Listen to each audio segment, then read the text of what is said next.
အိမ်ရောက်ရင်ကျွေးမယ်ကားပေါ်မှာစားလို့မရဘူ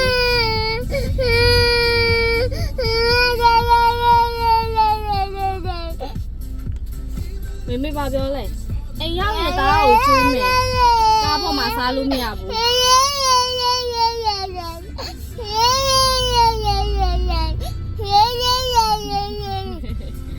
မေပြောပြီးအိမ်ရောက်ရင်ကျွေးမယ်လို့ပြောထားပြီးသားအိမ်ရောက်တော့မယ်အိမ်ရောက်ရင်ကျွေးမယ်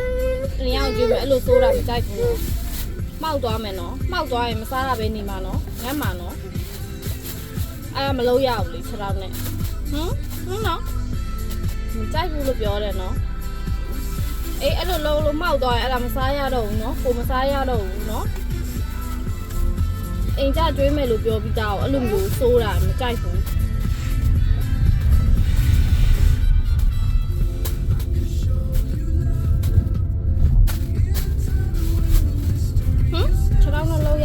စားစရာကို6တောင်းနဲ့လုံးစရာတော့အိမ်ရောက်ရင်ကျွေးမယ်နေထိုင်အကျိုးဆိုးကြည့်အောင်စိုးနေရမယ်ရုပ်က